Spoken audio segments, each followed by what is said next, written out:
Okay, so like all model kits out there, whether it's master grade, high grade SD kits, perfect grade kits, you're gonna have to, of course, remove the parts from their trees. So there's nothing different about this. But many people that I've spoken to recently, especially those who have already begun building the perfect grade Unicorn Gundam, is telling me that removing the actual parts from the trees is actually not that difficult, especially on the armor. Actually, this is the wrong part for me to remove, but it's a good example right here, because since this is the inner frame, and as I'm looking at it in the light, this is not a charcoal color. This is a little bit of a hinge, maybe a smidge of brown, a brownish color type thing, maybe charcoal and brown. You can barely see it. But since this is an inner frame, as I'm being told, I don't see anything different to remove these parts. I thought maybe it would, you know, like how the SD kits are, where the parts are molded into the tree, but it's to the point where you can actually remove it with your own finger without damaging the actual part. High grades and master grades don't have that. It has that little notch field in there, so that way, when during the molding phase, the pellets of the plastic, after it's melted, is liquidly injected into the mold, and then it fills in all that due to pressure and extreme heat. Now, looking at this, I don't see anything different than what I've been told. I wouldn't expect that for this one, considering that it is an inner, the Psycho frame parts. But mind you, just because if you remove it doesn't mean you can't clean off the excess plastic. You have to, because remember, you're adding an extra layer of armor over it. So it has to go in nice and smooth, specifically if it's going to transform. So let's put this to the side here. And let's pull out the white armor, because that was the one that I think I was told. Let's open this up.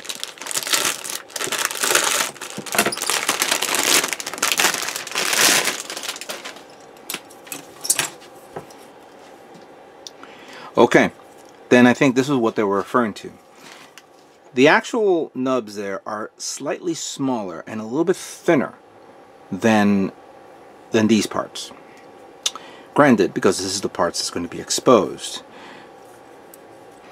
Also, I see it inherited the same techniques that we normally see on those specialized kits that we all remember, that's usually chrome or gold plated or anything like that, where you don't want to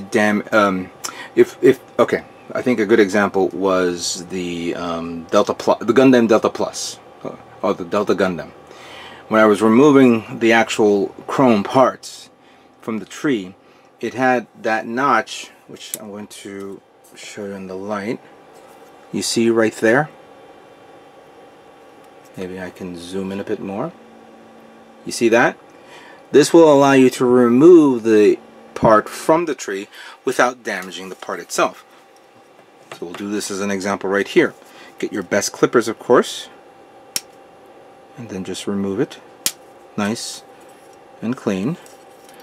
Bandai has really thought of this pretty well. This part here is a little thinner, so I'm just going to leave a little bit there, which can be easily removed with the hobby knife and sanded down, so I don't have to worry about damaging the parts. And I see that all over the place, that they made the white armored parts a lot easier to remove and clean. Inner frame parts, you're going to have to take a little bit more time, but then again, think about it. How many people are going to leave the inner frame exposed on a perfect grade? Yes, some will, especially if they're going to do a nice internal detail, or maybe a diorama of the Unicorn being serviced and then they're showing the internals. That is great. But in the meantime, if you're not going to show the internals, then you don't have to worry about removing the parts from specific areas and not damaging it. Yes, you're going to have to clean it, sand it down, specifically if you're going to paint it. So this is a plus for anybody who is worried about damaging their unicorn. Again, take your time, review your parts, like pretty much you do on every kit, and then just begin removing the parts. Now, many people keep asking me, why am I going to do this now? Why don't I just remove it while I'm building it? You gotta remember, I have to remove all these parts so I can clean them, prime them, and paint them. I'm going to be able to find all these parts because, for one thing, the illustration on the manual is going to help me out, so I'm not going to have any problems with this. And then of course all the parts will be separated. White parts in one tray, charcoal parts in the other tray, clear parts in the other, and so on and so forth and so occasionally. So let me begin removing all these parts and show off the final result. So there, as you can see, here are all the parts separated by color. All the whites, all the clear, whether it's the white, the red, and of course the green, all the blue, and all the charcoal. This parts pretty much consist of the bazooka, the shield, the waist unit. This one consists of the Gatling gun, the Magnum beam rifle, waist unit, maybe parts of the arm, and that's the remaining parts of the inner frame. And I kind of filled this up, but I'm still working on. As a matter of fact, I still got 2 of these which I need to clear up. I have a few here that I did not take out of the bag and stuff like that because I don't need to get to them yet. This is of course the cover for the base. The base is inside the case, so I don't need to pull that out. Here are the poly caps and these weird little circle thingies, which I'm going to leave them there. I'm going to leave that there as well. Here are more of the circle thingies, which is, I think these are poly caps too. The hands is going to still be in the bag because I'm not going to pull them out just yet. And of course these are the Beam Magnum rifle rounds. So the clips itself. So I'm going to keep those in the bag because I don't want to confuse this, and considering that I just ran out of all my cases, or I haven't eaten Chinese food in a couple of months, so this is what I got. But at this moment in time, I removed each and every part, and as I showed before, for the whites, I made sure I cut them off at the right angle, at the right position, so that way I can start cleaning up. Right now, these are already removed from the case, from the trees. The next step, of course, is going to each and every one of these parts and removing the excess plastic with my hobby knife and with my the sanding sponge and the different variation of grit that I'm going to use to clean them up. So this will take me some time. I should have mentioned in this video, there will be pauses during the week where, of course, I'll be working on that. So you're not going to see video of me doing that.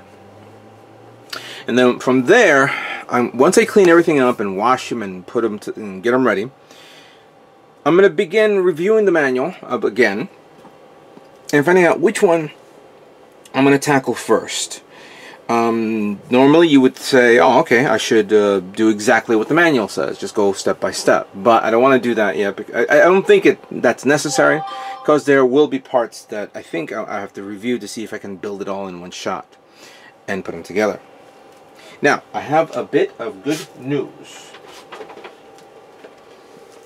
I picked this up at Gundam Planet. The LED units. There we go. I got it. Thank you, Gundam Planet, for holding on to this for me. I will definitely put this to good use when the time comes. So, give me some time. Let me begin cleaning up, and we'll move on. So I went ahead and began assembly of the weapons, and mainly the massive bazooka, as you can see here. It's huge. The Beam Magnum rifle, which I am really liking how it looks. And I had to put it to the side because I didn't want to fall off or anything like that. The dual Gatling guns. Now, cool. These are really cool. I have a little bit of a gripe with them. Mainly for the fact that this one, I didn't like how it's all in one piece, and then I had to be careful not only clipping the nubs here at the edges and sanding them down, but as I'm sanding them down, I'm also sanding down the sides here. Let me just take this off. And then I said, let me just sand them down either way and softly sand them, because the one thing that's hard to do is sanding down parts that are in an angle, or either on an angle or in the round surface. That's easy to do with a sponge like this, or like this guy right here, which is good to even it out. But for something like this, it's kind of difficult, and I'm already predicting issues because, wow, this thing's all close together, and when I paint it, how it's going to be like. Will I cover the entire surface? The actual container here, the actual barrels, goes on easily, and I was thinking of spray painting it this way, but spray painting the whole thing, but I forgot that there are a lot of parts that are movable, like mainly around here, this part here which turns, which I sand down here, the actual sight, and as you can see there's another mark here which I need to continue sanding it down. There's a lot of scar marks here which I need to repass again with this, and then I have a finer sanding pad. But I really like how big the Gatling guns are. Beam rifle is also one of my favorites, considering that very good detail with the two barrels connected to here. I have to sand the round part, so I have to be very careful with that.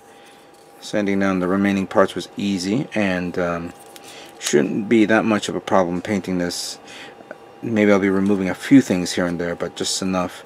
The one thing I didn't assemble yet is the actual clips, which I need to cut them off, sand them down, and then paint them all together. These things has to be glued. Has to be glued together, because these, even though they're going to be put on, with friction, I'm going to glue them on just so that way I can get them out of the way and it doesn't bother me, since there are going to be two clips, one on the gun and one on the back of the suit. The bazooka, of course, is another cool kit, which of course, whoops, as you can see, I'm going to have to find a way to glue it. Here it is extended, here it is compressed down, a thing here.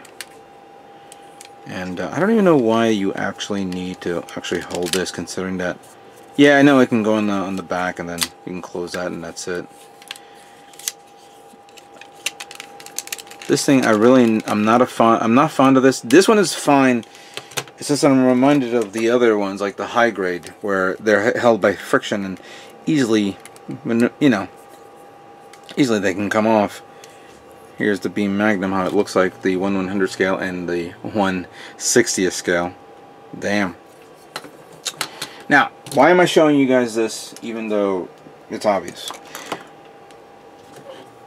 I'm going to be spray painting this, of course, gunmetal, but I have a distinct feeling just doing it gunmetal shouldn't be enough. It should be more than that. There's a lot of fine detail around the areas of the gun barrels here, around here, here. The beam magnum is, of course, the same thing. There's a lot of detail here and stuff like that, especially the Gatling guns. So on top of using the L-Clad 2 gunmetal, I may want to use metallic black, which I've had there, or maybe a darker gray, or something that will be an they'll offset the color. A two-tone color with the weaponry. Because it doesn't look right just painting it all one color. It has, especially something this big. This is pretty much a model kit right here. Look how big it is. Apart from, of course, the unicorn. And it has a lot of detail that needs, of course, extra layers of paint.